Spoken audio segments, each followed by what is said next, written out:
First off, rest in peace, neighborhood nip. I ain't crip, but I'm on that neighborhood shoot. Building business, it's that black owned. If you hustle, better hustle till your pack gone.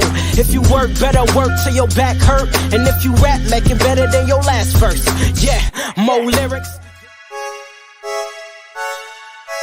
Stick and move, Javante. AJ, El Presidente, Eddie Kane University.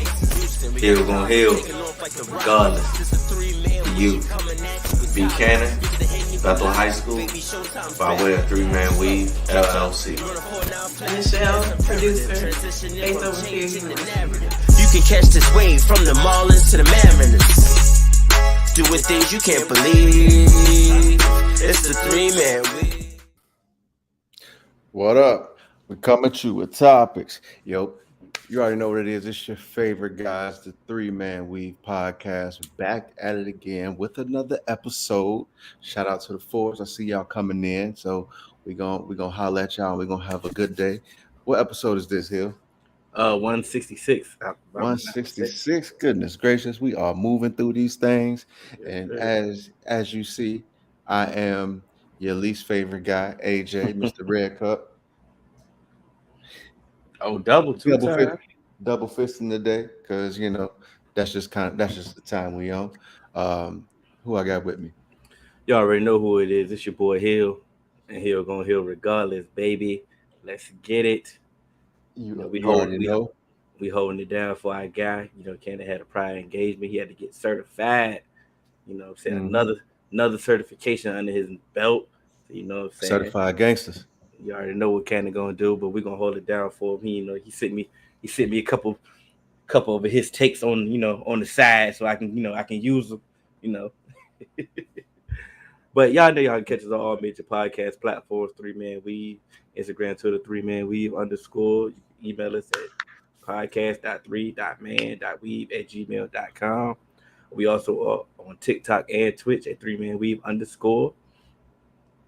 Let's get it. Make sure when y'all step in this building, I hit that like button. You know what I'm saying? Hit that share. That thumbs up. We get that thumbs up. Go ahead, send it to somebody else. We still low key. Monkeypox is here now, so we done left one pandemic and another one is doing so. Y'all ain't doing shit. Send it to somebody else. Let them watch it. Come on. And with the new update that YouTube got, you can minimize the screen and still use your phone to do other stuff. Oh, y'all ain't got no excuse now. No, it been a thing. They had it on premium. Yeah, no. I know about premium, but I'm just saying, finally, like, it only makes sense to just give it to everybody. You would get so many more users on your platform if you could do that. So, like I said, we can, you can just put us on the minimize screen, cut the volume down, and continue doing what you're doing. Get these views up, help us out as we grow, the community grows. We can do more things. Let's get it. Speaking of doing more things, like,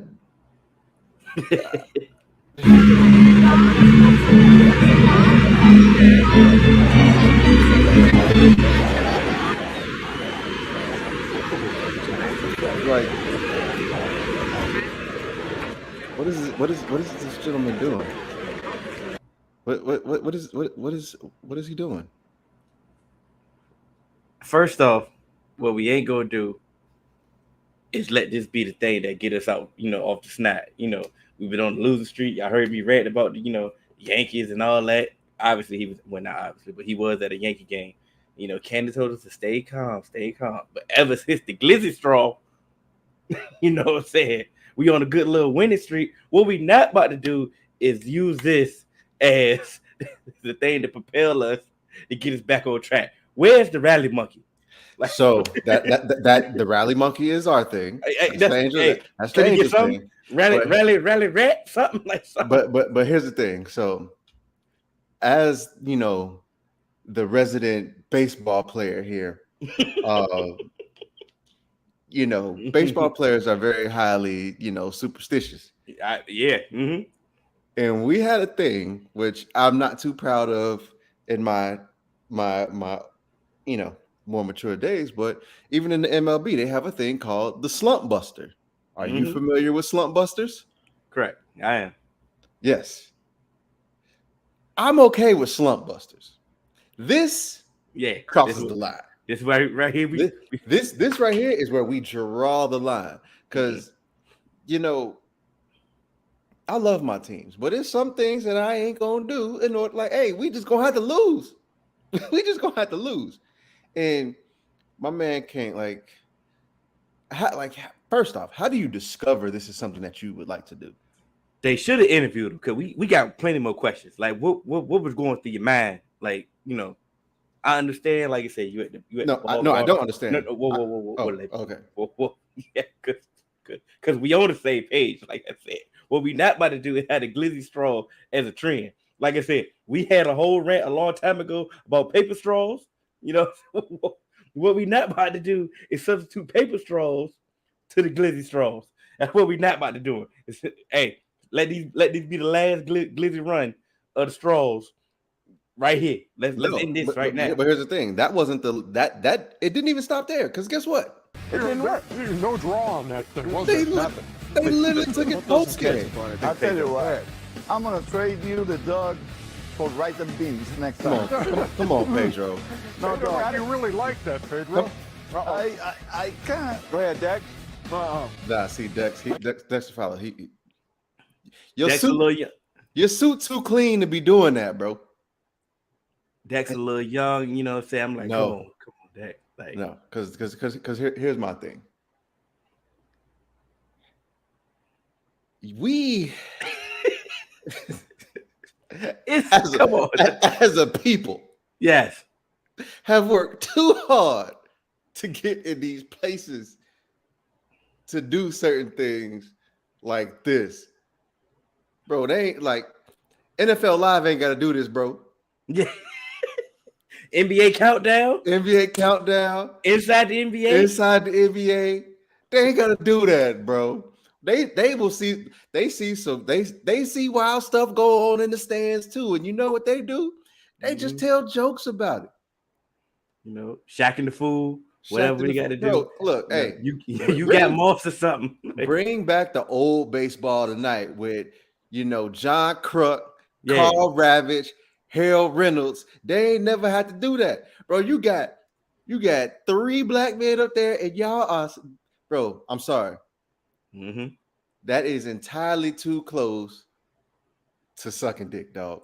Yeah. You poke a hole in it, and you're sucking shit out of it, dog. Like, what the fuck are we doing? Like, I can't sugarcoat this. I can't. You got Pedro pinching the tip like this is his first time, and like I don't normally do this.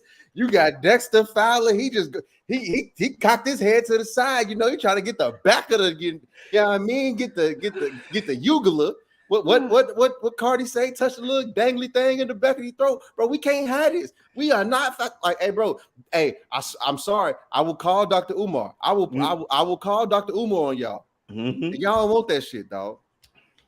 Oh man, there's no way I can follow that up, bro. Like, as a community, they let Nas down, they let us down, they let way too many people down. And I knew the funny thing about it is the producers or the people that came up with the idea, they meant no harm. They really meant no harm. Like, you know, it was a funny idea. Like, you know, when they seen it, they're like, okay, what's going on? Let's try it. And I'm not blaming them. I'm blaming the crew. Because as a community, it's something that we just got to draw the line on. Like, no, and that's what we're not doing on the air. And that's why I'm saying this superstition right here is not we need to lose soon and just go ahead and get this up out of here. Because here's my thing. Like, Carl Ravitch. This Ernie fault. Carl Ravitch really disrespected Pedro. Because he said, Pedro, you looking pretty good doing that. That's what I'm saying. Like, Pedro, I seen what you did. I seen what you did to Don Zimmer. I know you will fight an old head, bro. You gotta put hands on somebody. Like, I know, like the whole glizzy trend, you know, trying to, you know, catch people on video. Hey, yo, you eating a glizzy? Hey, fam. if I ever in my life encounter somebody drinking anything from a hot dog, Yeah. I'm slapping. Mm-hmm. And I'm not aiming I'm not aiming. Whatever I hit, and you're gonna drop it. Because you're not like, bro. Yeah. This Not doing ain't it. We got to respect ourselves as a collective. correct. Bro, I seen 600 Russians have a boxing match. We over here in America drinking beer through a fucking hot dog. Why? How are we supposed to beat them in a war? Why? This is just why. Like, you know, I froze. You still here? We still got you. Oh, But I must be back, but I have froze. I tried to put the comment up. Because I'm I'm good now. I'm flabbergasted. Yeah. I'm literally at a loss of words. I just really don't know what to say. Like, I mean, you said him. You said him. Playing the producers. no. Because when I see that on my rundown, I'm like, hey, bro, I ain't doing that. Mm-hmm. Bro, I got a kid, bro. My son is not finna be on YouTube 15 years from now. Mm-hmm. Look at your dad. Watching his dad drinking from a goddamn straw. But let's go ahead and move on. Okay, I'm sorry. And speaking of, I got a kid. Mm-hmm. In some unacceptable shit. Let's get a little bit serious here. Hey, next week's Sunday night baseball matchup should be a good one. Atlanta and St. Louis. Cardinals leading the Central. They finish up that 3-game series at Busch, 7 Eastern, 4 Pacific.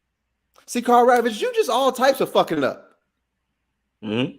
Because he came on and said, oh, look, little leaguers being little leaguers. I'm not understanding anything about this, what the significance of it. I'm looking at his face, like, you know what I'm saying? He looking like distraught, sad, and I'm trying to figure out, like, what is the whole purpose? Like, what is the point in this? And what are we gaining here? Let's just take before we bring in the racial impact of this, like, what is the purpose? Like, do they do this when they hit a home run or something, or like when did they? I believe that team is not. I believe that team is not playing. I believe that entire team is sitting in the stands, like at the Little League World Series. You know, like they may be playing next, or they have already played. Like they're not playing. So they just doing this. They're just doing this from my perspective, from what it seems, because from what I've tried to kind of do some searching around and stuff, and it's hard to find any clarity on it. But just from what I see, it looks like they're just sitting in the stands, just passing time. So they're hazing this little boy is what I'm saying. So what are we really getting at? And bullying. Yeah, 100%. So it's like I'm sitting there. So my first, cause we sitting around in the group chat, and I'm like, okay, where are the parents? So obviously this like I said, it's a Little League World Series, so it's traveling. Maybe the parents aren't there. So I understand, but he off the team. He not playing on this team anymore. I'm not understanding what's because I'm just at a loss of words because I'm not understanding, because I'm not really going to be this calm. If this is my son, my cousin, my nephew, your son, like anybody that I'm affiliated with, like I'm not going to be this calm when I go have this conversation with these coaches or whoever other parents are involved, because like, what are y'all doing? Yeah, and for me, growing up, I played baseball from 3 to 18. Mm-hmm. And as I got more competitive and stuff, just around these little leaguers' age, my mom was unable to make it to some of these trips, into some of these tournaments. So it's just like when, college coaches come in and recruit, my coach, he had to, ensure my mom that I was in good hands, that he is going to, treat me as if I was one of his own. And first, I will say, the way that I was brought up, this would never happen, because I'd have fought my whole team. I'd have been in the stands. It'd have been a Royal Rumble. They know not to play with me. They were not to play with me. Exactly. Second of all, if I were to let that happen, my biggest fear would be my mom finding out that I let this happen. But I'm not trying, I'm not blaming the child. And if his parents were there, then I really have a big problem with that. Because I believe this was a team from Iowa. See, I really have a big problem with that. But if the parents were not there, I have a larger problem with the parents that are in the stands, because there are parents out there and they see this happening. And that just goes to show that to me that they just think this is okay. Oh, this is it's not like, I don't care. Like, I don't care. Kids being kids is, them all just running around doing cup checks or some shit like that, doing some dumb shit. This is different. And this is going to be like, I'm not about to take it to a whole nother level, but this is the whole reason why that whole critical race theory shit needs to happen. Because if to you this is just kids being kids, little leaguers being little leaguers, these motherfuckers need to get educated on some shit. Easily, because like you can even give them you can give them the benefit of the doubt if they don't know the ramification or the significance of cotton. They could have been really realized being kids and just harmfully playing a joke. They could be. They could not grasp that. But I'm talking about it's adults in here. Like you said, it's adults here. It's adults around. And that's what I'm saying. The adults need to be like, hey, y'all need to sit y'all ass down. This is something that we know we don't do. This is something we don't play with. This is something that we don't need to let linger on any further. Because at some point, like I say, we've been around. Like I said, we're parents. We've been around kids playing around. It's some things you just got to just step in and be like, okay, look, all right, you're playing too rough, or you're doing this. And sometimes you have to be an adult. Like, what are we doing here? At some point, like, look at this. Look at his face. Like, no need for us to play it again. But like, he not enjoying this. What I'm saying? Because you know what little leaguers being little leaguers look like? A whole bunch of jumping around, smiling, playing, and laughing.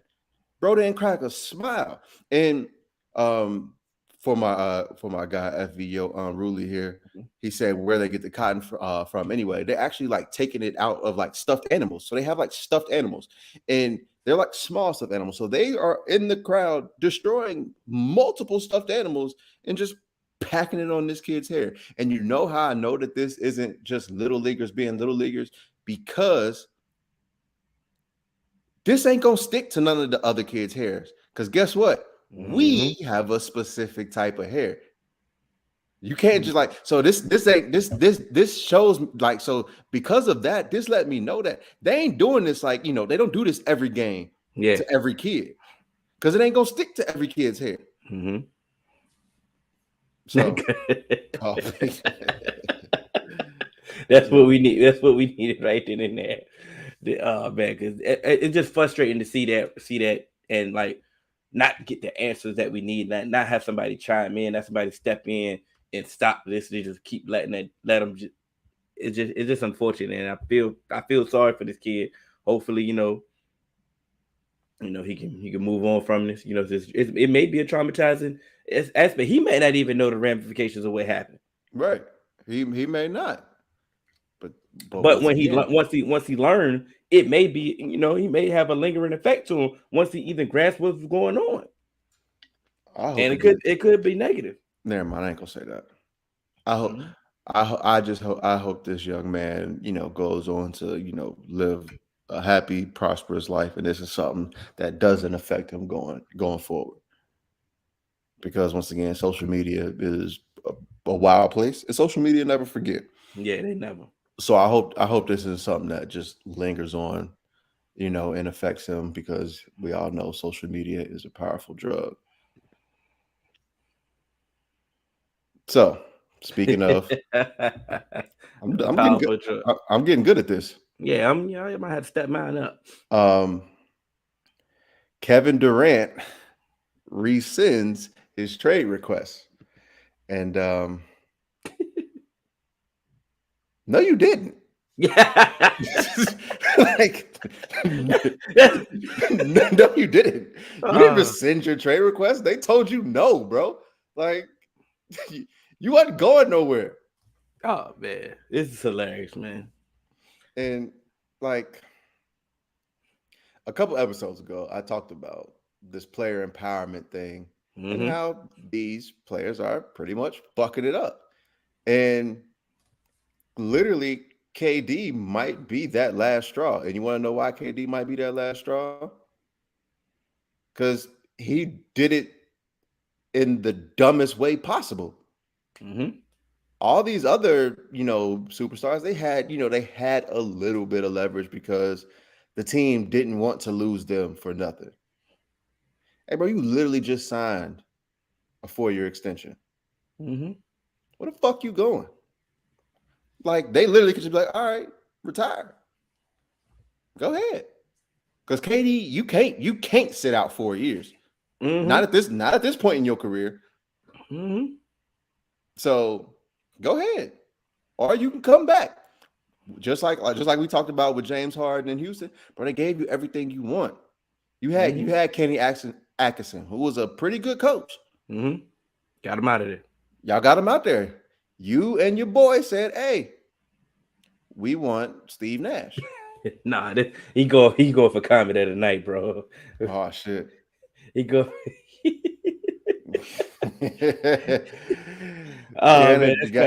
Cannon must be free. Cannon in the lead so far. He in the lead so far with comment of the night. Y'all got to step it up for. That's right there. But like you said, everything good. If you let you forget. So pretty like I'll let you go because I'll piggyback. I still got. But I can piggyback what you were saying. Like you said, you got everything. You got Kenny Atkinson fired. You handpick Steve Nash. Like you said, you bring in, like you said, you and Kyrie, y'all chose to go there. You went and got DeAndre Jordan. You went and got rid of all the talent. They went and traded for James Harden. They did everything. They traded away James Harden because you gave them the okay. Everything that they asking for. It's just funny that the fact that they give it.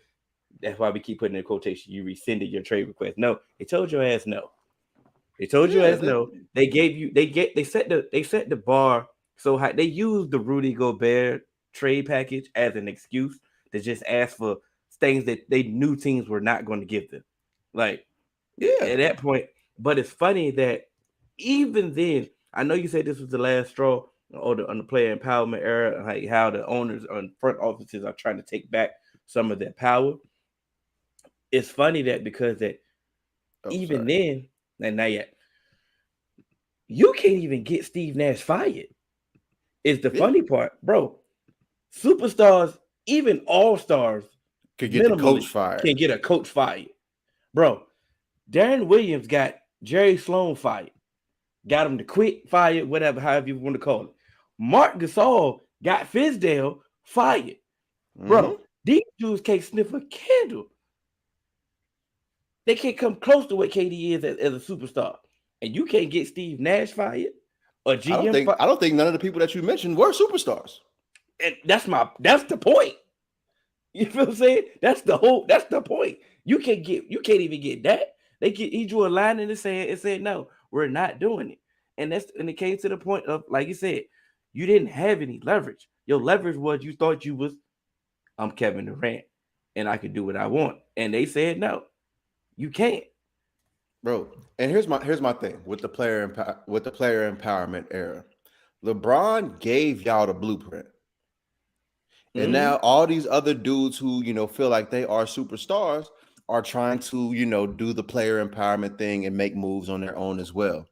But because that they are trying to be Bron so much and use this player empowerment, they are actually fucking up because they are realizing I don't even know if they're realizing it, but y'all not him. Y'all can't do the things that he did. Y'all can't move the way that he did. Y'all are imitating him, but y'all are not duplicating him. Bro, they don't realize that. What have you always said about NFL contracts? What should the players do? Take short-term deals. What does LeBron do? Take short-term deals. Why Kevin Durant signing a 4-year deal? Because he's not him. Because he don't play the game like him. Mm-hmm. So because you signed a 4-year deal, you hold no leverage. LeBron be holding people like LeBron can hold the teams by the nuts because he'd be like, hey, look, I'm a sign, but you like, I'm not about to sign, like, I'm not gonna be here long term because now LeBron can have also like, hey, I need to see what y'all putting in front, like y'all are putting out here with me. And if I like the direction that we going, then I'll stay.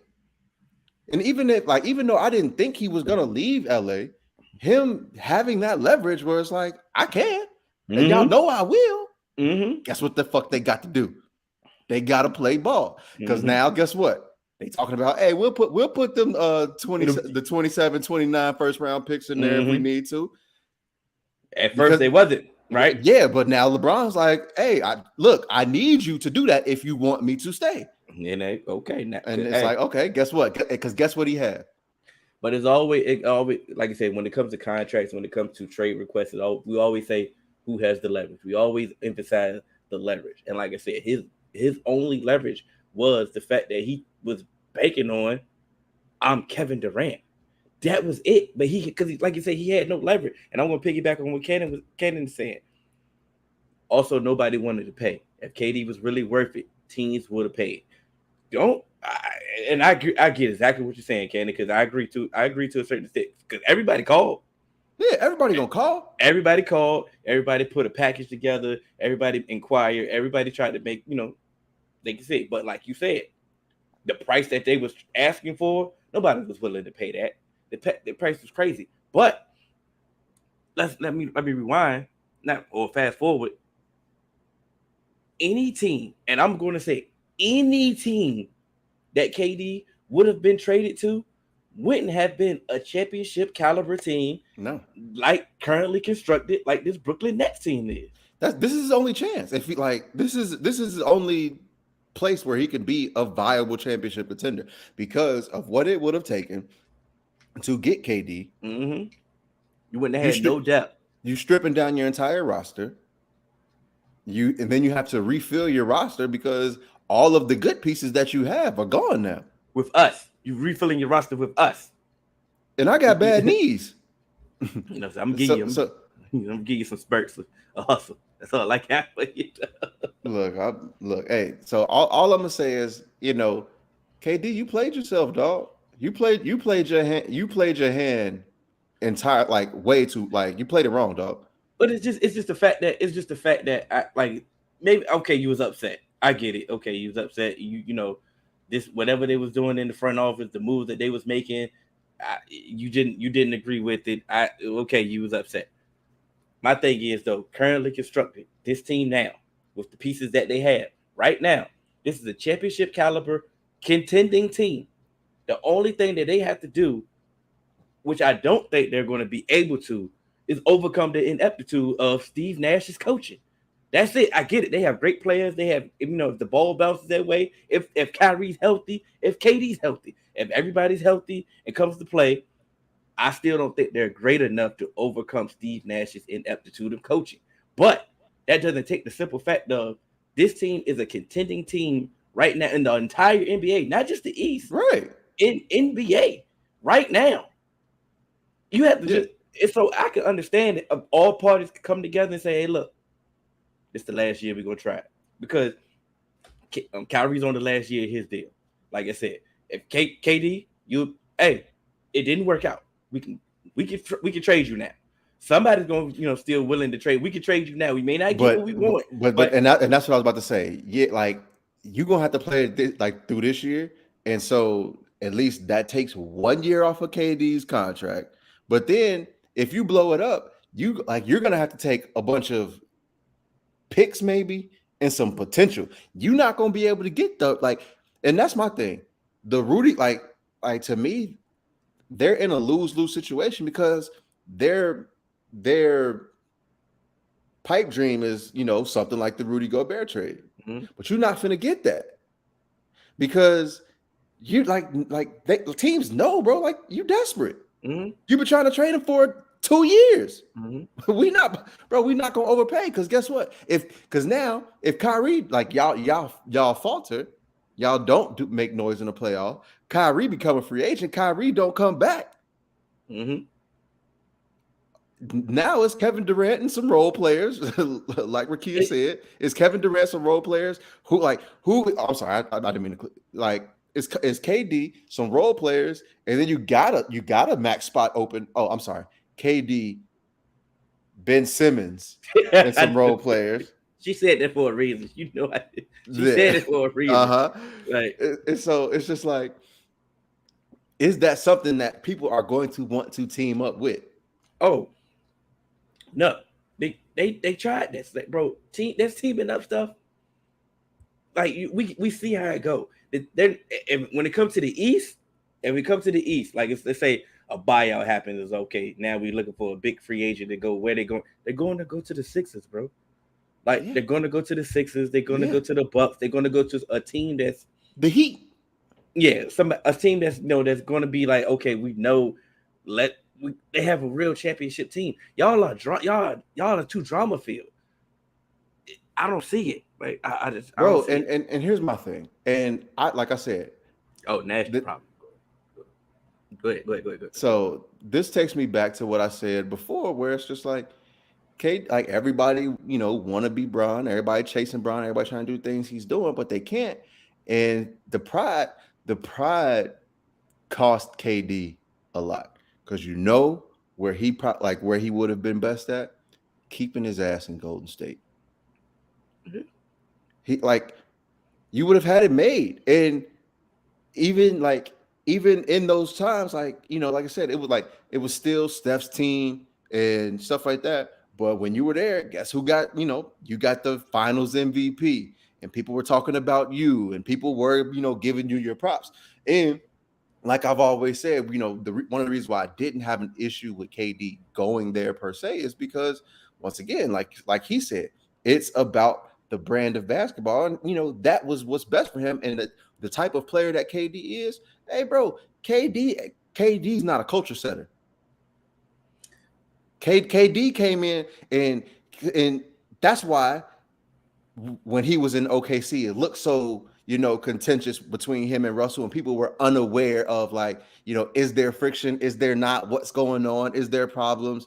Because KD is a superstar, but he's not one of those guys. Like, he can't walk into a locker room and everybody be like, all right, KD, like, where we going? Mm-hmm. LeBron walking in that locker room, it's like, hey, y'all motherfuckers, look, this is your role. This your role. This your role. KD walking in the locker room, hey, dog, I just want to hoop. And that's why at Golden State, he can just come in, hey, let me just hoop. And I think that's when he should have. I'm not mad at him going to Brooklyn. I'm not mad at it because once again, Brooklyn became an instant contending team once he got healthy. But didn't on this pod we say we wasn't sold? We needed proof. Yeah, because we didn't. We wasn't sold on all the other moves that they made. Like, nobody told you to go. Yeah, nobody told you to go get Steve Nash. Like, nobody told you to trade for Harden. Nobody told you to give away all your depth. Like, I was like say, I was already sold on the fact that they were already a playoff team. Boom, insert Kyrie and KD. Now they're a contending team. It's the other moves that they did because of his request that just ruined all the chemistry, ruined everything, all the aspect of it. Like, I get it. I'm not even trying to dismiss your point. I get it. Okay, yeah, he should have stayed in Golden State. I get it. I'm not, but I'm just sitting here. I'm not about to use hindsight and say I'm not mad and I'm not mad at the Brooklyn move. I'm just mad at everything else that they made, like they said, and that's consistent on what we've been saying on all these moves. It's like, okay, this is a stupid move. This is not gonna work. This is not gonna work. But to play devil's advocate on that aspect, when these people were healthy, they were a top seed. They was a force to be reckoned with. Yeah, but that was one of the reasons why we was like, hey, because what have we been saying about Kyrie for the last 7 years? If he's healthy, yeah, if he's present. So that's not a shocker to me. That's just one person. That's just one person. But I think Harden, when he was in Houston, before he got there, wasn't he having some health issues? Nah, we couldn't believe those. That was the time that he was trying to get out. Like, all of a sudden, he did start to get hurt. He got hurt like significantly when they got to Brooklyn. But in Houston, primarily he was a healthy person. Remember, he was one of the ones that didn't understand people doing load management. Right. He was one of the ones. So like I said, we understand Kyrie's injury history. Like I said, and now all of a sudden KD has an injury history now, and coming up, and that was about to be my next point there, because it's like, KD, you've had quite a few leg injuries. Brooklyn held you down when they signed you. They paid you and was like, hey, bro, just get healthy. Come back when you're ready. And we got you. Mm-hmm. Like I said, knowing you just coming off an Achilles injury. And then just like I was saying in the group earlier with Chet, hey, bro, when you abnormally tall and you get that lower body injury, it's hard to come back from them motherfuckers. KD is the Aaron Rodgers of the NBA. He wants to be LeBron, Tom Brady so bad, but he ain't on that level. I love this analogy. You know, I do love this analogy. It makes sense. You know, it makes sense. Yeah. Makes sense. And so, you know, like for me, I wholeheartedly agree, but I remember I'm taking it back to another episode. Bro, KD, you could tell KD ain't happy. and this is one of the reasons why, like, he ain't, like, to me, he should have stayed in Golden State, because I feel like at least he could just hoop, he could just be happy. And when, you know, it came down to it, if he needed to fall back, you had other leaders on that team. You had Draymond, you had Steph, you had Clay, you had Iggy, you had Kerr, all of those people to do that talking for you, and you know you good. But because of he had a point to prove, and now look at you, Freeman. You know what's crazy when you talk about the happiness part, and this goes to the fact, like, you know, it goes to the fact that, you know, everybody be like, oh man, let me go get that bad joint. Let me go get that bad joint. Why that bad joint single, bro? I'm a bagger. And then when you bagger, you realize why the hell she's been single, and now you feel like boy, you see, remember when Meek wanted Nicki? Remember when Meek wanted Nicki? He was so happy. In the words of the great philosopher Joseph Anthony Button, behind every bad bitch is a nigga tired of fucking her. And like, it ain't always what you seem. Everybody got their problems. Everybody got their skeletons. He got there. So, he was loving it. And so, you know, he thought like, all right, cool. You know, I'm good. Like I'm KD. I'm Finals MVP. I'm him. Hey, Kyrie, you trying to prove that you can win without Bron. I'm trying to prove that I'm in the class with Bron. Hey, let's do this thing. And now look at y'all. Y'all both looking dumb. Yep. But like I said, they got this 1 year to prove it, which is going to be tough, because like I said, the East is tough. I'm about to say, ain't no cakewalk. Teams have gotten better. The same contending teams have all improved, you know, other than the Heat, but the Heat just the Heat. So they're gonna be there. You know, and my thing is, we talk about, you know, the East ain't easy, the West ain't easy too. So just like your regular season games, just because you rolling out with KD and Kyrie and Ben Simmons, it ain't just no given that, hey, y'all the best team every night. Let's move. Let's pull up that Pat Bev. You want to pull up the Pat Beverly joint? Yeah. Oh, you got it. And then we can move on. We could do that, because Pat Bev, boy, has some points. Boy was making some points. I agree with you, Miss King. As of right now, yeah, I do agree with you, Miss King. Yeah, I don't see. Yeah, so Pat Bev, Juan, we going to have to talk about that. But Patrick Beverly said, y'all can sit and don't say nothing, but that ain't cool. It's dudes with these families out here who haven't got a job because of this KD shit, and to be on and off ain't cool. Blessing gang. And of course, KD himself says blame KD. You know what's crazy about I'm not mad at. See, this is the point. I'm not mad at Kevin Durant's response. Like I said, he made a personal decision, a personal choice for himself. You know what I'm saying? And I get it. That's you. I understand. But I asked y'all a few episodes ago, I'm like, how long are teams going to wait for KD? And you be like, yo, it's Kevin Durant. If you got a chance of getting at him, you got to wait. And like you said, he put a whole pause on NBA free agency. Yep. Like the free agency just stopped. And the only news that we keep getting about the NBA is what Kevin Durant is going to do. Like at some point. So like I said, and everybody knows I hate Pat Beverly, but this is 100% true.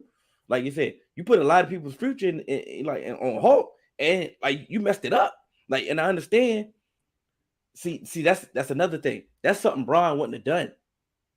Like I say, Bron understands that. Okay, bro, when I'm making this decision, my decision is a trickle down effect for everybody's decision. Like you said, he ain't taking no less more than max, no more. Because so everybody can get their worth. So everybody can get their money. Like I said, it's all a trickle down effect.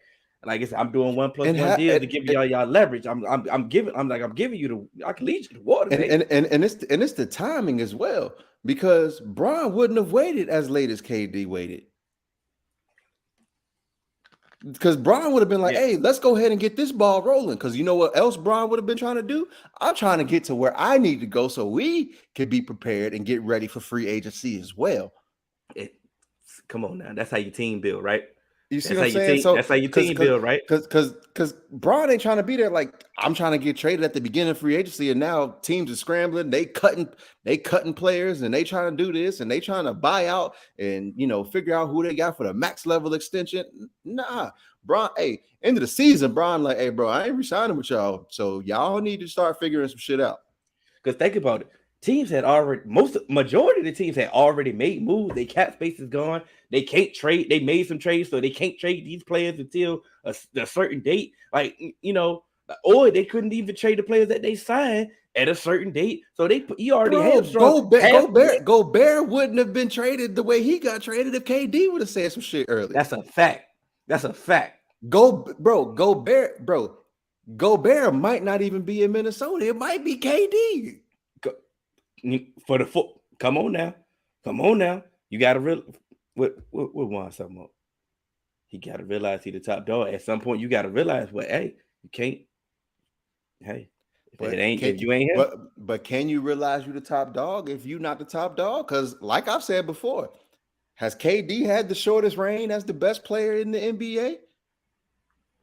Oh yeah, that's 100% fact. But I'm just saying, once nobody else plan on moving.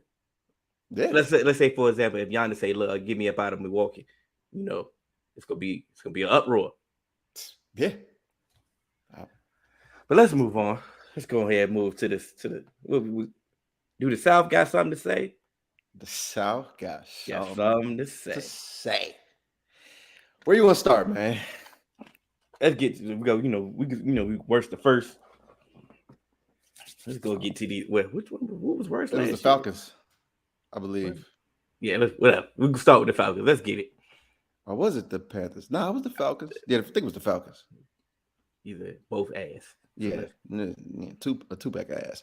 So we're gonna get to the Falcons, man. I don't hate it. You don't hate what? The Falcons. I don't hate them. Why not? So I guess I should have prefaced this. Yeah, please. I think that they have made some decent moves towards the future. Correct. So that's what I mean when I don't hate it. Mm-hmm. I think that they are in a good position, especially with Mariota as a bridge. If Mariota's trash, perfect. You can get a good draft pick and you can bench him and see what Ritter is. Mm-hmm. If Mariota's good, the rest of your team really still ain't that good. So you probably still gonna get a top 10 pick anyway. So you could still kind of see if what you need to do. And if, like I said, if Mariota's good, your team is still going to be trash. You probably won't be in a whole lot of games. So you can start to assess other things and start to, be like, okay, it opens up your draft. If you want to, make a move at quarterback, you can. Because if Desmond Ritter doesn't show you anything in practice, he wasn't a high pick. So you can move on from him if you want to. But they have some solid pieces. I like what I'm seeing from Drake London out of camp. I'm liking that. You still got Kyle Pitts. You got AJ Terrell. You know what I mean? So you have some things there. So I don't hate it. They're just not going to be good this year. And what I've been saying, like my consistent theme of competitively trash. Yes. I can't give that to them because their top end talent that's it. Like their top end talent, like you said, Kyle Pitts, AJ Terrell. Deion Jones. What's the big dude? Which one? Grady Jarrett. Grady Jarrett. Like, and he's on the downside, but he signed an extension. Like that's it. You know what I'm saying? When it comes to their top end talent. So now when you break down the young pieces, it's like, okay, we need them to develop, we need them to come on, but it's like, oh, the depth ain't there. And what I'm saying, I'm not sold on Mariota. Like I said, he's a high end backup, and the fact that Arthur Smith benched him, like Arthur Smith ain't sold on him. When they was in Tennessee together, he's not sold on him. He's just familiar with him. He trying to tread some water. So I'm not hyped on the quarterback play. Like I said, I do like Drake London. I like the his upside as a wide receiver, but what I do see from him, he kind of struggles with gaining separation. I think he will get better once he get and that was one of my issues with him coming out. Getting separation. He was just a big body, and so. But that's a good thing when you're not necessarily sold on your quarterback play. You got big bodies, and I like their receiving room with Kyle Pitts, Drake London, and I like Brian Edwards, and I like Olamide Zaccheaus. Like I like that's not bad. Like, you know what I mean? That's not bad. What you like about Brian Edwards?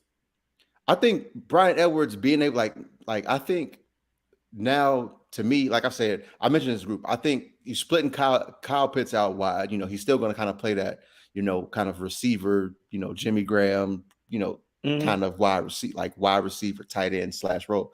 I think having Drake London be another outside receiver is going to allow Brian Edwards to fall into his more natural position in the slot, where he's going to be able to work a little bit more. And he's got those long arms, kind of like Brandon Ayuk, where he's going to be able to, work over the middle and, kind of make those tough catches. So I think him being in the slot is going to help him out a little bit more. I'm not saying he's going to be, going to be great, but I think he has the ability to, be in this role and succeed as kind of that third option. Can I ask you a question? Of course. It's the same Brian Evans that came from the Raiders, right? Yep, that's him. All right. Remember when I asked y'all last week what was stopping Alan Lazard from being good in Green Bay? Now all of a sudden Alan Lazard supposed to just take over this year, right? Right. What the hell was stopping Brian Evans from being good in with the Raiders? Like I said, I think he's going to be able to fall into his more natural position and not being an outside receiver like he was with the Raiders. I think being in the slot is going to help him, having those routes closer to the line of scrimmage. Okay. And having those, two-way goals on his route. Hey, I asked the question. You gave me good logic. So I ain't sold, but like I said, I asked the question. You gave me good logic, and I would accept that, and we will see. But like I said, I ain't sold. Like I said, I ain't sold on Atlanta. Like I said, maybe next year, like you said, because you already said it. Even if a Mariota is good, y'all still would be a top 10 pick. So yeah, but like I said, what the reason why I said I like it is like the cupboard ain't bare, because to me, I know he, like you said, he just signed, but they should try and trade Grady Jarrett for a pick. They extended him. They had an opportunity to do that. It's one thing. It's like they're trying to rebuild, but they're trying to keep people. They trying to. It's like what? Because I heard Deion Jones was on the block. So it's like, what you doing? Like, are we trying to rebuild? Are we trying to contend? Like, they don't really know. I don't really think they really understand really what they want to do. Do they want to tear it up and completely blow it up and rebuild this thing, or do they want to like try to be competitive? Because they were competitive last year with Matt Ryan. Matt Ryan. And you don't have Matt Ryan now. So, like I said, what are you really doing? But I do like Ritter, and I think he can be a starting quarterback in this league. Also, Arthur Smith isn't a dummy; he knows his stuff. He just needs to keep building. And I agree with this statement. Yeah, no, I'm actually agree with it too, which is crazy. This is 2 for 2. He must be on. He's sober today or something. Yeah. So and like I said, because during the draft process, I really felt that Ritter was getting, underrated a lot because of where he came from. And I've always said, none of these schools are quarterback factories. You got to just look at what they have, like what they're doing. You can't just look at the numbers, look at ball placement, look at, some of the other stuff as a leader. And that's, to me, Ritter, I like what Ritter's made of because he wasn't a highly touted recruit, but he made himself into that. He put in that work. He understood that he was flawed and he made those changes. And to me, that's a good sign instead of somebody that's just, been a great prospect from the very, very beginning. And they don't know, they don't know what it takes. They don't know how to put that work. Go ahead, read that one. I think it's a soft rebuild, more like a poor man's reload, which is what It's you don't hard. agree, you don't agree with that? No, I agree with it. But I was about to say, that's just hard to do in the NFL, to have a soft rebuild. Not necessarily. They can do it in peace. See, this is the thing. They can do this in peace. Right. It's no expectations on the Falcons. It's none of that. They can do this in peace. The only the next piece that they have to pay is AJ Terrell. Feel what I'm saying? Yeah. So they big money, their books is going to get cleaned up. I understand this statement, and once again, when I say they can do this in peace, they can do this in peace. They can take their time. It's no expectations, it's no timetable. Only if Arthur Smith has the security to do that. That's the only thing. They normally do. But let's move on to the Panthers. Speaking of not having the security to rebuild. Oh yeah, that's the sad part about it, because I do like Matt. I like Matt Rule. I don't know why I like him, but I do. I'm biased because he took a picture with Chase. So yeah, so that's our guy. They named Baker as the starting quarterback. Not really surprising there. To me, if they didn't name him the starter, that would be very, very damning on Baker. Why? Because of the not the expectations, but the surrounding nature of Baker, the stink that he was making in Cleveland. Because remember, I was saying, bro, this is your best opportunity. You on a good team, just go ball out, and then not even necessarily ball out, but go get some wins under you. And they will it's proven that when you get some wins, bro, they'll pay. Matt Flynn still got one of the highest contracts, in NFL history. You know what I'm saying? So go play these 11 games. Somebody will give you another shot if you just saying look, I can be a game manager. But now your team isn't as good as the Browns. I'm not going to say that the Panthers are, just they're not the Falcons. Whoa. Okay. On paper, why are they not as good as the Browns? On paper, why aren't they? So, okay. Really, it's just because of coaching. Okay. I believe that all. Because remember what I was saying, that offensive scheme, offensive scheme, it takes the pressure off of you. I'm not really, you okay. And you gave me logic. And I'm not fighting that one. Like I said, I'm not fighting that one. This team has talent. This team goes as Christian McCaffrey goes. They need him to be healthy. They are so dependent. I understand. I mean, he has some freak injuries. I'm not about to sit here and go under that. You pay running back thing, and all of a sudden they don't. They get hurt and all that. I get it. The workload that he's had has been definitely real. He's not a bigger back to handle that type of workload that he's been handling. I get all that. I'm not about to sit here and argue anybody that has that, but he definitely is the catalyst. He make this thing go. This defense is ready. This defense is primed to compete. This defense is ready to compete with a lot of people in the league, and they showed you last year that they were ready to do that. It's just the fact that once the offense wasn't giving them nothing, it was okay, we can't be on here all day. We can't stop everything. Like I said, this is the NFL. It is an offense oriented league. We can't do it all. So it's just the fact that when it come back to the competition, it was just the fact that okay, it's over now. Sam Darnold didn't put up a fight. They didn't do anything. He fighting for his life too. You feel what I'm saying? I was just surprised that it was just okay, automatically Baker. They on the same type of contract. The compensation that they gave up for Sam Darnold was more than they gave up for Baker. Was it really a competition? Why was it just Baker? We got to give it to Baker. And I get it. The aura of Baker is way higher than it is for Sam Darnold. So I get it. You can't just bench. You probably can't bench a Baker and it's just be a quiet benching. So I do get that aspect. But the fact that, it's just was it really a competition? I don't know, but he does have talent. Once again, he does have talent around him. This team is just not ass. It's just the fact that Matt Rule don't have time for this team to just be competitive to trash. They need to compete for him to compete. Cause that's hot. If Baker's healthy all season, do you see him starting all 17 games? Ask me that again. If Baker's healthy all season, do you see him starting all 17 games? Yeah. Okay. A health. That's the funny thing about a healthy Baker. Never played trash enough to get benched. You feel what I'm saying? He'll beat the bad teams, right? What you told me. He'll beat the bad teams. So a healthy Baker would just beat the bad teams, or compete with the bad teams. He's going to be good. He's going to look good enough to not be benched. I mean, but if they bench him, they're going to bench. I'm like I said, if they're not winning games, they got to have to do something. Yeah. So he could get benched. He could get. I could be wrong as hell, but I could be wrong as hell. The Panthers should have never fired Joe Brady. They used him as a scapegoat. I like Rule 2 Hill, but he's just one of those coaches who can only coach college. And hey, you 3 for 3. You 3 for 3 for night. Yeah. And guess what? He get fired.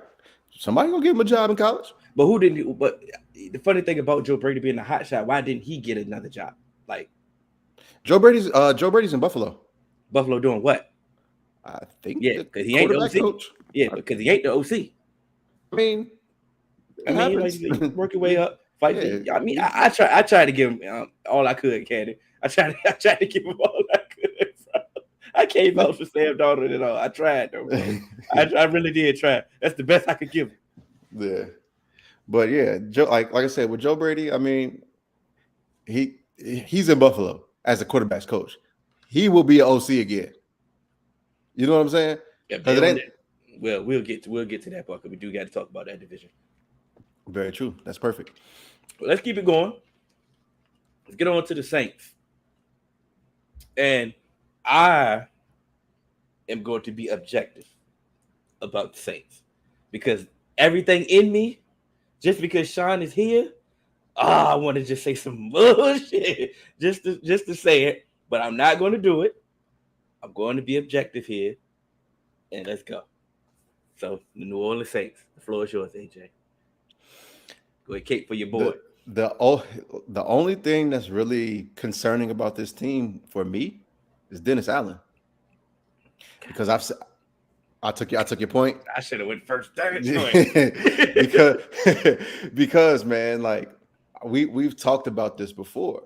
Just because you're a good coordinator does not mean that you will be a good head coach.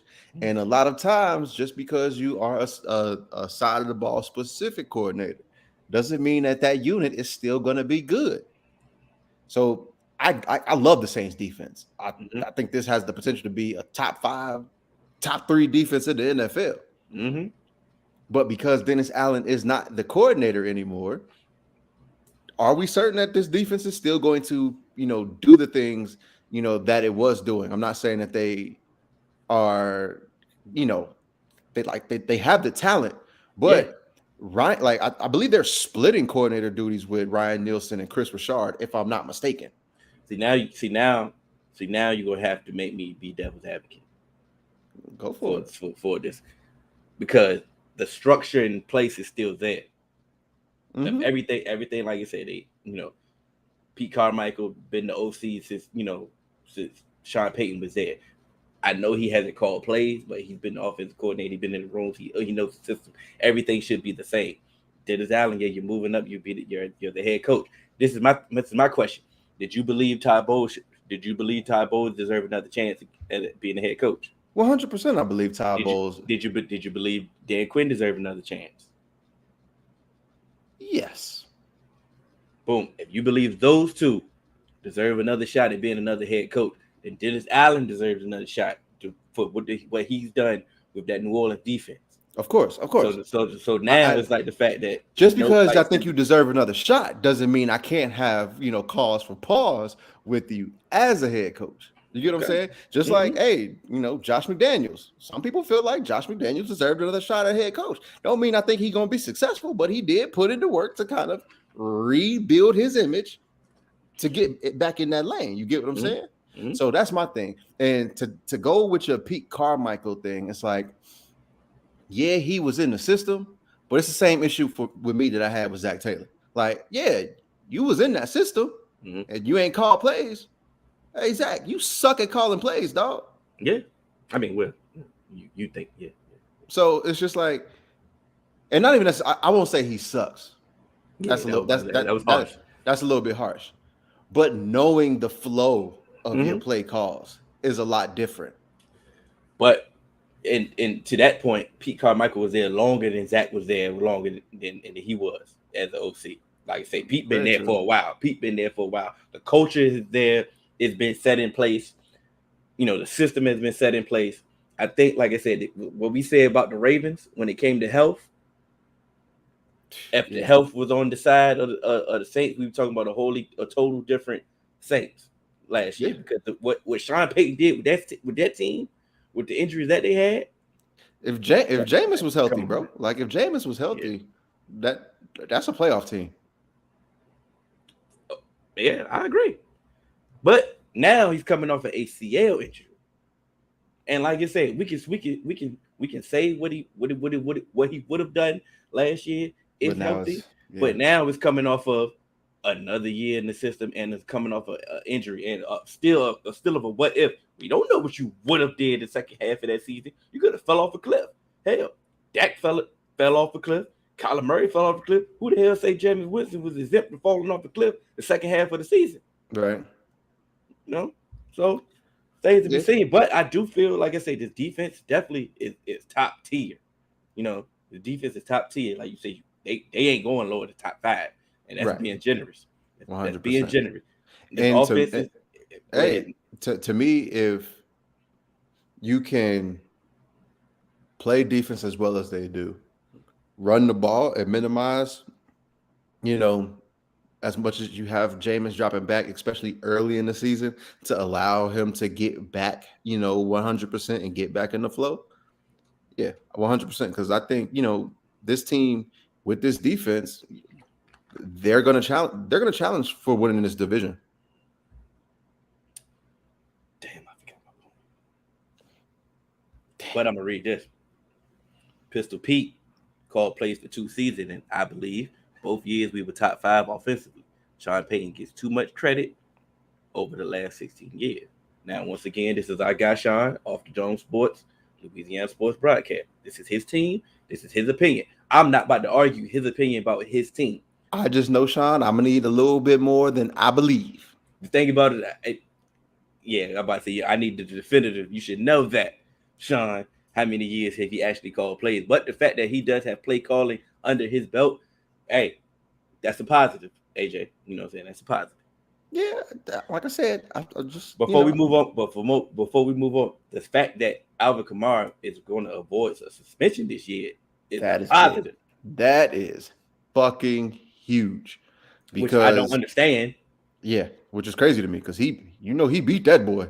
Guilty as fuck. Whatever they say he did. Oh, he did. He did that shit. Hey, I got a real quick question. Okay. Hey, Sean, remember you told me Taysom Hill was a good quarterback? What happened to him? He done trying to be a quarterback or something? You know, this is your team. Just, you know, let me know because you told me he was, you know, a good quarterback. He was an NFL caliber quarterback. You know, I'm gonna let you put that in the comments, but that's more of a rhetorical question. We're gonna move over to the Bucks because we know the answer to that. Tampa Bay. I got a question. What did you say about I want you to repeat what you said about deserving a second chance as a coach. I want you to repeat what you said. I believe Todd Bowles deserved a second chance as a head coach. No, and that's the second part.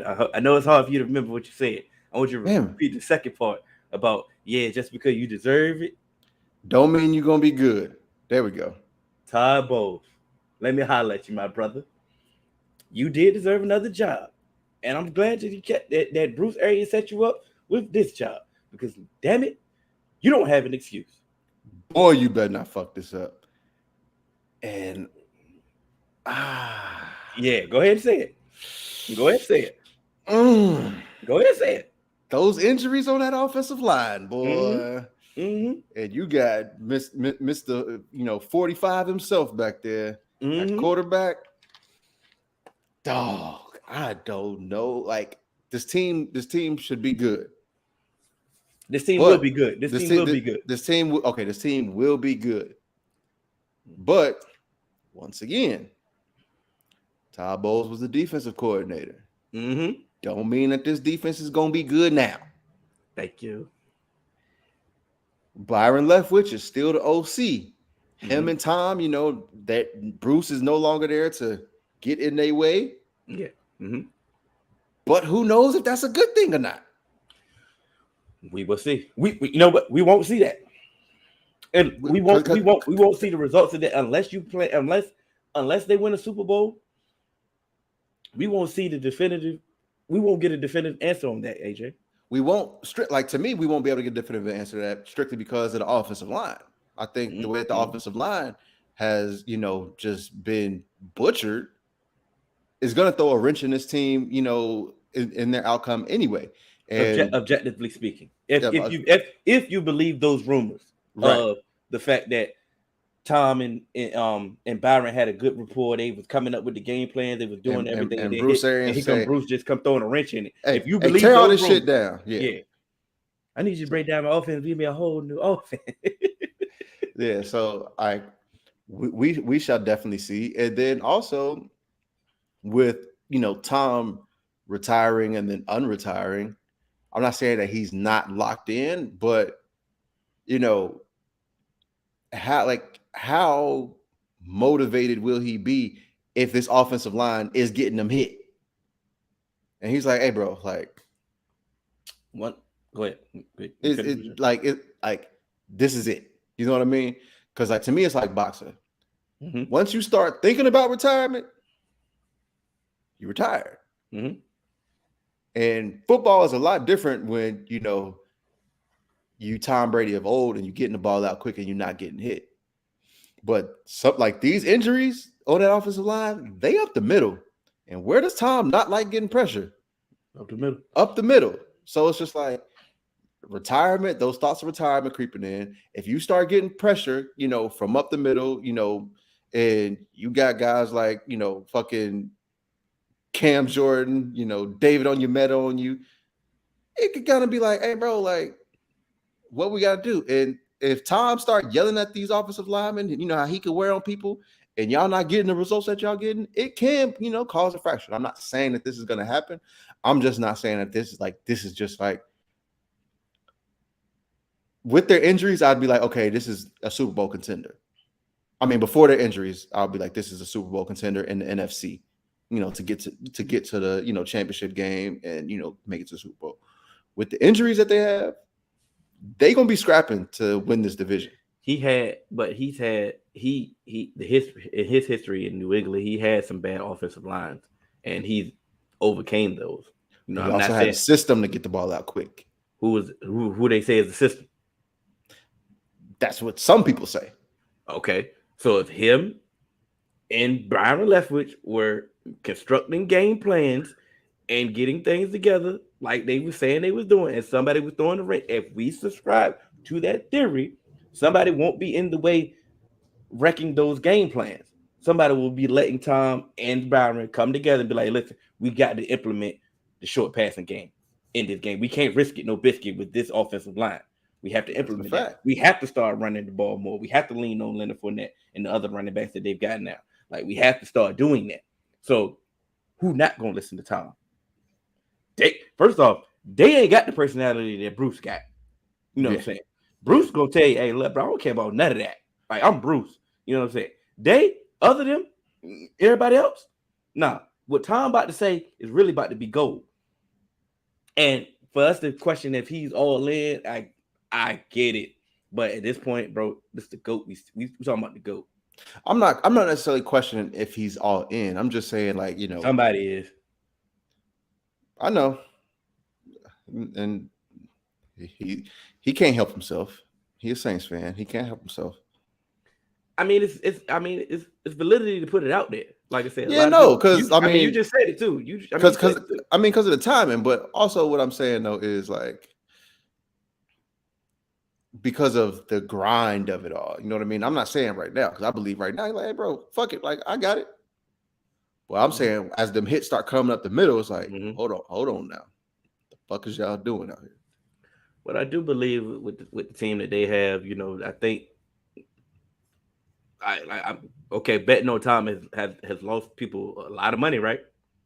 We move on. It's just that simple. It's just that simple for me. Like you said. All right, we got the AFC East. I mean, we starting off with the Jets. I would say we gotta start off with the Jets. Hey, my consistent theme, what I've been saying, competitively trash. Yeah, I think that they're gonna make some waves. That them getting Dwayne Brown to replace Mekhi Becton is going to help them some. So I don't think that is going to make things as difficult as I thought that would have been, if you really couldn't replace him. Yeah. But offensively, I mean, I like their weapons. You got Corey Davis, Elijah Moore, and Garrett Wilson. And I don't know if you've been hearing it, but Breece Hall, he been killing it. And then you still got Michael Carter. Yeah, so like you say, we know they've been trying to implement some of the zone running scheme like they've been trying to do last year. It will be a more run oriented offense. Like I get it, like I get it because I seen it last year. I seen some of what they were trying to build last year, and they got some pieces together. They got some pieces. Yeah, they got some pieces this year. It's just the fact that this is going to be competitively trash because quarterback name was Zach Wilson. When is he coming back? I don't know. That was it. He can't really afford because the way that he played his rookie year, he couldn't afford really no time off. I think he needed every rep. I think he needed every play. I think he needed everything to keep growing. And I was seeing he was looking positive. He was making some strides. Like I see in some of the practice clips and then the preseason game before he got hurt, he was making some strides, and he needed those to continue the upward tick where they was trying to go. But Robert Saleh, got his defensive foundation. This team is just going to be, competitively trash. Yeah, I really like what they did with what that front seven could be on the defensive side of the ball. I think you got some guys who are going to be able to get after the passer. I think them getting Jermaine Johnson, and if Carl Lawson can come back healthy, I think you got a really good 1-2 punch on the edge that could really get pressure on some people. And you still got Quentin Williams up the middle and Jonathan Myers or whatever for the run. Like that's a very formidable front seven. My only issue is the back end. You know what I mean? Got sauce. You got sauce, but you ain't got no meat to put it on. I feel you. Okay, I like that. And so it's just like, I mean, you got some guys, some cast offs up from some other places. Whitehead. I like, I'm biased because you see I got my Florida State shirt on. So I like LaMarcus Joyner, but I understand, you know what I mean? That on most teams, he ain't starting. And so I think this team is going to have some troubles. And the reason why they will be competitively trash, depth. They ain't got no depth. Once they start losing some people, that's what's going to happen. I get it. They got to. They need health on their side. Yeah, they definitely. Like I said, they can't afford to lose no key player. But they have a defensive. It's a defensive friendly system that they can, that they implemented so they can keep it going. Like I said, they can just stay in games. Like I said, just stay in games and just hope for the best. I want to say, let's go ahead. Just go to them. This is Miami Dolphins. We can keep going in order. I'll go first. I like every move. I like majority of the moves that they made this offseason. I wish they would have made those moves with Flores, but hey, so they neither here nor there. But not like they were tanking or anything. Add some validity to his claims, don't it? Don't you think? Pretty odd that you're willing to make all these moves and see, this type of shit makes me want to see them lose. Fail. Mm-hmm. Like I want to see them fail. Definitely want to see them fail based off the actions and that they made, but the moves that they made were all positive. It's gonna be hard for them to fail, but You know, it can be hard for them to fail, but they not even taking steps in the right direction.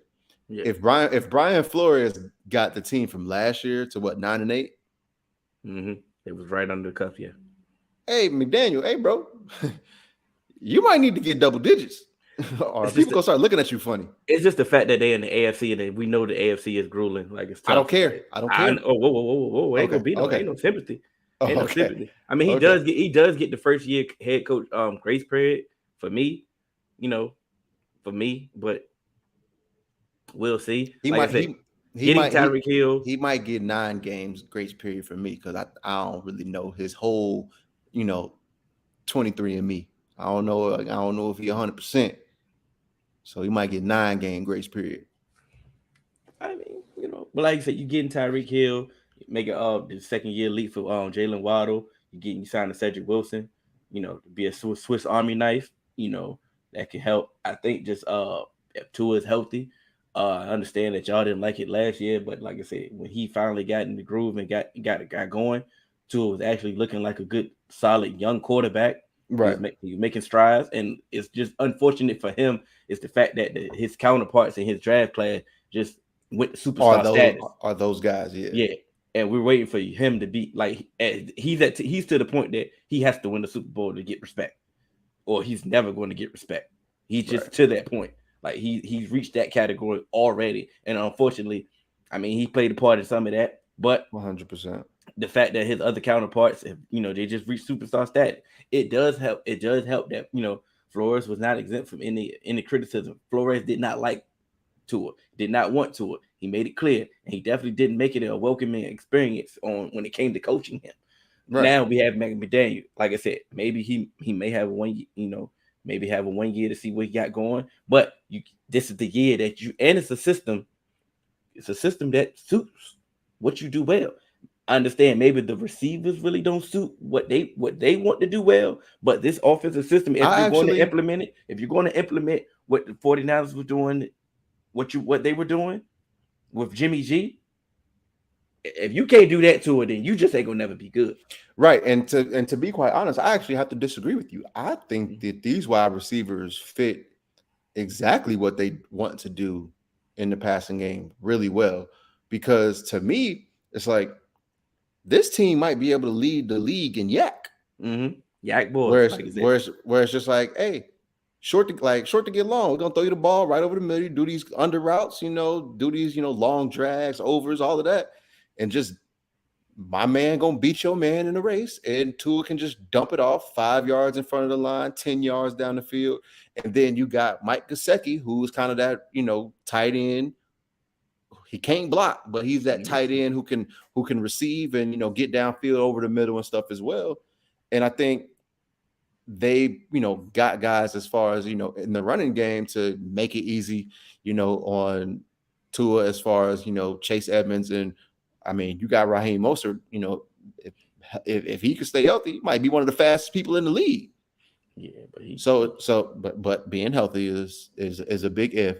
But I think that, like you said, bro, all you gotta be is Jimmy G, and you can win double-digit games with this. Like if Mike McDaniel is one of them ones. Is who we think he is, under that Shanahan tree.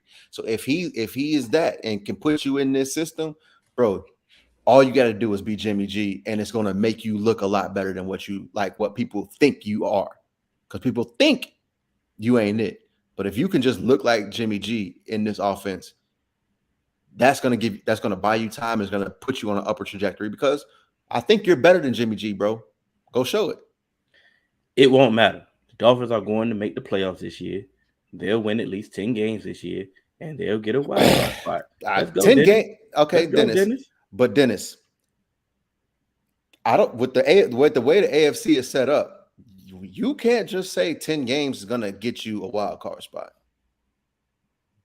because it's going to have to mathematically because like everybody's going to be beating up on each other, bro. At some point, like I'm not. Don't hang your head on this mathematical statement. But at some point, like everybody's definitely going to. Everybody can't win. You know what I'm saying? They're going to lose. It's at some point the wild card. But I don't believe they're going to get the wild card spot. I believe the wild card is going to come from somewhere else. But fighting for the wild card spot, it's going to have to still be around that number because it's like everybody's going to be playing each other in the AFC and they're going to be beating each other up. Like,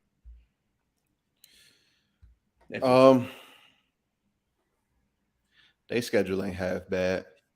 See, like talking about Dennis, get him, Dennis. Because already, I mean, competitively, we talked about competitively trash. So you got 2 games against the Jets, but then you got the AFC North on your schedule. So that's Baltimore. You got the Bengals. You got the Steelers. You got the Browns. Okay. You got a game against Minnesota Vikings. That I think that's going to be tougher than people think. Competitively trash. I believe the Detroit Lions are going to be a really tough out. Okay. You know, you get the Bears. That's, I think that's a win. Yeah. But then you get the Texans. Come on. And that's after your bye week. That's a win. But then their final, like from week 13 on, week 13, you got the 49ers. Week 14, you got the Chargers. Week 15, you got the Bills. Week 16, you got the Packers. Week 17, you got the Patriots, and you close out the season with the Jets. Yeah, that's nasty. That's a tough ass stretch. That's nasty. But once again, when they come to if they're going positive, like Dennis is saying, they're going positive. That game in the Chargers is going to be pivotal because they're going to be in the same trajectory. Yeah. So that's going to be wild card implications. We're going to see. So that's a tough little schedule for them. We're going to see. You started off, you said it was the other way around, though. You said the schedule wasn't that bad. Then you started saying it's a bad No. Because I was just going off the schedule, but then I like put it into perspective because I was like, okay, you got, the Lions. I mean, not the Lions, but you got 2 games against the Jets. Well, damn. So they start the season, like they got a little lull in their season. I'll say that. That's a little bit better. You finished with the Dolphins? Yeah, we All right, I got a question. What's up? What the hell the Patriots doing? Okay. Yeah. What the hell the Patriots doing? I thought we skipped them. Yeah. At this point, I get it. Like, legend, great coach, Belichick, and yada, yada, yada. All your accolades is not getting taken away. That benefit of doubt shit is I'm not giving you that anymore. Like, I'm not going real Phil Jackson right now.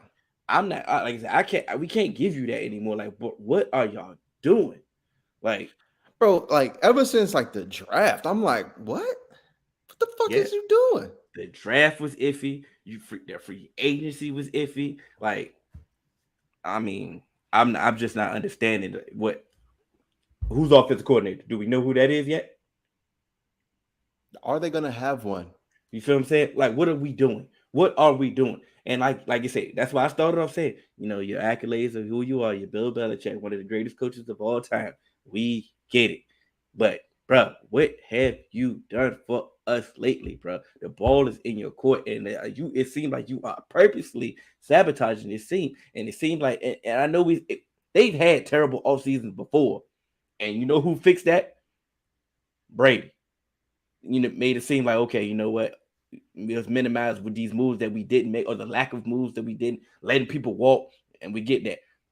Brady put an eraser on all that. Mac Jones can't do that yet. Exactly. And that's my thing. I think that's why I say he's kind of like in his, doing his Phil Jackson shit. Like he's not switching his shit up with the times. Like I understand you were doing shit. You were like a mastermind, and like you were letting people go, and you were taking people with no name, especially on like even on his defenses. Like letting Chandler Jones walk, letting Richard Seymour walk, letting guys like, letting some of your like all pro caliber players walk, but still have a top 10, top 5 defense. But you also had the, like, and that's why to me, like it was a marriage. I'm not saying one person was, more valuable, but to me, it was a marriage, especially, one being an offensive, one being your quarterback, and then you being a defensive guru. you were able to do that, and you guys were able to utilize money in, ways where you can just go and pick up a veteran when needed and do something really good with that person. But now you need high-end talent at some of these positions that you've, devalued over the years because you don't have the guy behind center anymore. But what's crazy? Offensively, I believe that they are okay. Like they are good. They would be a good offense if we knew who the damn offensive coordinator was going to be. If we knew what they were going to implement or what they were going to continue to do. Getting Devontae Parker is going to help. It's going to settle this wide receiver group. Like their tight ends are still going to be their tight ends. I think they're going to play a little bit better this offseason. The running game is still going to be the running game. But once again, you just trading Shaq Mason for what? Bro, that was you just gave him away. Okay, cool. You let J.C. Jackson walk. I get it. Okay, you didn't want to pay him what he was worth and what he was going to get in the market. I get it. But who'd you replace him with? Like I said, at some point we can't keep giving you the benefit of doubt of you, like you said, or what you done in the past. Unless you prove it. Like this is going to be one of those like, hey, bro, like you would get the benefit of the doubt because the shit would work. Mm-hmm. If this shit don't work, people are going to like they're going to call your shit into question even more. You get what I'm saying? Yeah. Because like you said, this offense, I think if the offensive line can hold itself together, like especially with this Cole Strange kid that they drafted, that was like a 4th round pick.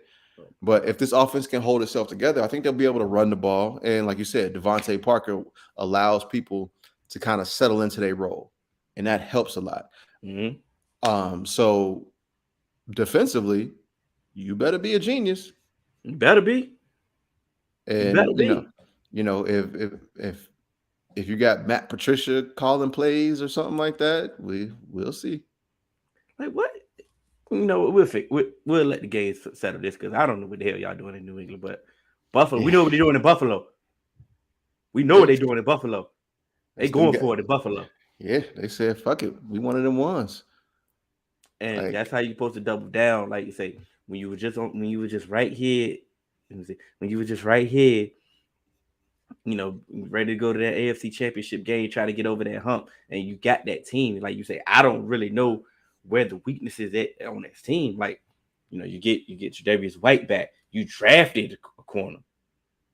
Like this defense is going to be where you got this defense at, AJ? Probably 1, 2. I was waiting for you to say it because I'm about to say you had everybody else top 3. Somebody got to be 1 and 2. Yeah, because I mean, to me, what can't they do? They're gonna get after the passer. Mm-hmm. They're gonna put up points. They're gonna put up the points. The only thing I can say maybe is the offensive line, but with Josh Allen, he ain't easy to take down. So, and if they can just get any semblance of a running game, it's going to make this team drastically better. It would make their lives so much easier. Like, hold on, I just had to pull this up. Like, they're too deep on the offensive line. I mean, they're too deep on the defensive line is Greg Rousseau, Ed Oliver, Daquan Jones, Von Miller. Then you got Boogie Basham, Jordan Phillips, Tim Settle, AJ Epinesa. Look at that. That's a rotation, bro. First off, the second team could be a starting unit for a lot of teams in the NFL right now. Yeah. So like I say, so that you got that rotation right then and there. That D line is going to be a force. You know what helps? What helps the secondary? Pressure. All right, then. This defensive line reminds me of that Giants defensive line that won them Super Bowls against Brady.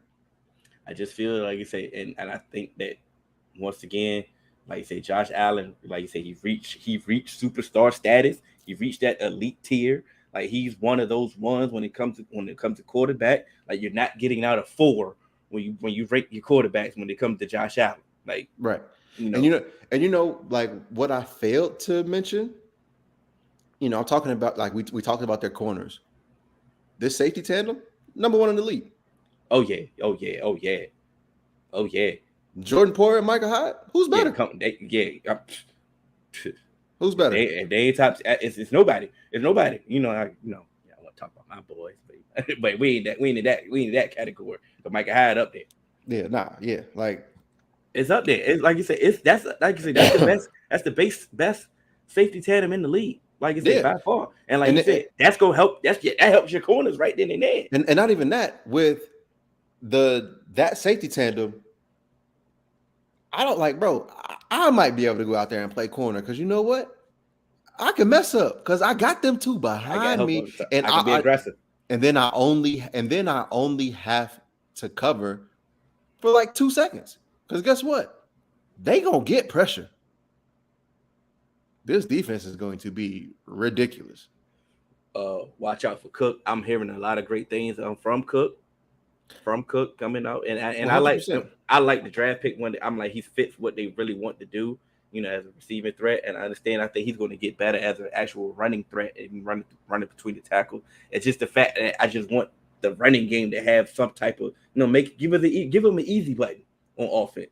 Just give him an easy button. Yeah, and that's what I said. To me, that's the only weakness that I was saying. I don't even know if I'm gonna consider it a weakness, but I think that's the weakest link on this team is that offensive line.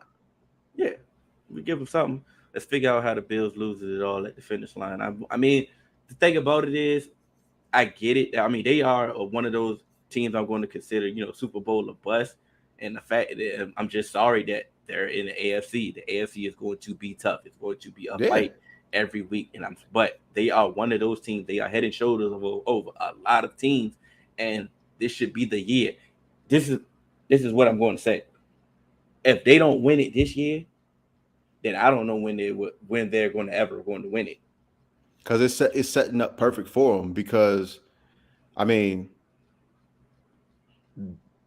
you have the best defense in the league. Mm-hmm. You have the best defense in the league with a top 4 quarterback. You have a quarterback. That's one of those ones. Like when you have a quarterback that you consider elite category, that's one of those ones, you have a chance. Yeah. So to me, like a legitimate chance. Yeah. And I'm going through the schedule, and their schedule is going to prove, whether or not that they can, be who we believe that they are, early on, because you starting the season off with the Rams. I think that's a winnable game because I think the Rams are going to take a step back. I'm not really high on the Titans right now, but then you got Baltimore early, to start October, and then you got Kansas City before your bye week. So, what's crazy? I get it. I know their home field advantage is going to be real because Bills Mafia is definitely one of the best fan bases in the league. I think it's going to do them a benefit if they don't have to play at home. If they have to travel somewhere. And because it's gonna be too damn cold, they might neutralize themselves. Like it starts snowing and everything. Because guess what? If you playing in Buffalo and it's a cold weather game, it's rainy, snowing, and wet, that's what you gotta do. You gotta run the ball. Yeah. And we seen what happened into that Monday night game when the Patriots beat them, when all they did was just run the ball. That's which is great on a tough defense, like you say. I think it would do them as definitely a benefit if they had to travel. Let's say if they had to travel to San Diego. I mean, Los Angeles. That was the same team that I was going to say. Yeah, Los Angeles. But I'll wait till we get to the AFC to talk about them. AFC West. But we had just definitely an entertaining night, And I feel Candace said we spent way too long on the Falcons, and we most certainly did. Yes, we did. Sorry, guys. You're not hearing Falcons talk. I definitely see some newcomers in the chat this week, and I definitely want to appreciate y'all. Y'all fours. So shout out to the fours. And Dewan, you only here because we're talking about the Bills, but your ass better be subscribed, nigga. I know where you live. That's fine. That's fine. But he here, like I say, he here. Yeah, nah, that's my guy. Dewan, my guy. That's our guy. Dennis was here. What I'm saying. The usual suspects are still here. Like you say, the fours are gonna be the fours, and the fours gonna fall regardless. Yeah, always. Just make sure y'all hit that like button. Make sure y'all hit that share. That thumbs up. Yeah. pass it along. And y'all can catch us on all major podcast platforms, 3Man Weave, Instagram, Twitter, 3Man Weave _. You can email us at podcast.3.man.weave@gmail.com. I'm Hill. It's AJ. Shouts out to Candy. He probably certified by now. You got that right. It's episode 166. Hell no. What did they go be? What did they go be? Never. I'd be damned. That ain't never happening on this podcast. It'll be the 2-man weave of this. Exactly. Man, but we out.